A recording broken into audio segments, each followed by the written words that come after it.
നമ്മളിവിടെ തൊടുവിലേ ഒരു അടിപൊളി ഒരു പൂവ് ഉണ്ടായിരുന്നു. വെള്ള പൂവ് എന്നും ഓരോ പൂവായിട്ട് ഇങ്ങനെ വരും. കാണിച്ചു തരാം പൂവ്. എന്താ ഇതാണ് പൂവ്, കണ്ടിക്കണോ? ഇപ്പം ഇന്ന് ഇത് വിരിഞ്ഞു. നാളെ ഇപ്പം ഇതാ ഇത് നാളെ വിരിയും. അതേപോലെ മറ്റന്നാൾ വരും. അങ്ങനെ വിരിയണ ഒരു പൂവ്. കണ്ടിക്കണം നിങ്ങൾ? കാണാത്തോല് കമൻറ്റ് ചെയ്തോളി, അല്ല കണ്ടോലുണ്ടെങ്കിൽ കമൻറ്റ് ചെയ്തോളി. എന്താ കണ്ടില്ലേ? ഇത് മൊക്കഞ്ഞ് പൂവ് വിരിയാനുള്ളതാണ്. ഇതാ ഇവിടെ ഒക്കെ ഉണ്ട്. ഇത് പറയുമ്പോൾ നമ്മൾ ഈ പണ്ട് ഈ മഷിത്തണ്ട് ഉണ്ടല്ലോ, ഇവിടെയൊക്കെ ഈ ബുക്കൊക്കെ വായിക്കാൻ വേണ്ടിയിട്ട് ഉപയോഗിച്ചിരുന്ന മഷിത്തണ്ട് ഇതുണ്ടല്ലേ? അല്ല, ബുക്കും വായിക്കാനല്ല, സ്ലൈറ്റ് വായിക്കാൻ. ആകുമ്പോൾ ഉണ്ടാവണ ഒരു പൂവാണത്. ഓരോ ദിവസവും ഓരോ പൂവായിട്ടേ വരുള്ളൂ. കണ്ടില്ലേ? ഇന്നലെ വാടിപ്പോയതാണിത്.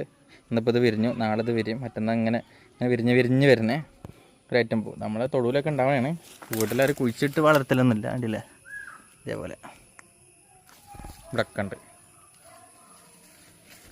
അപ്പോൾ ജസ്റ്റ് കണ്ടപ്പോൾ ഒന്ന് കാണിച്ചു തന്നു, അത്രേ ഉള്ളൂ.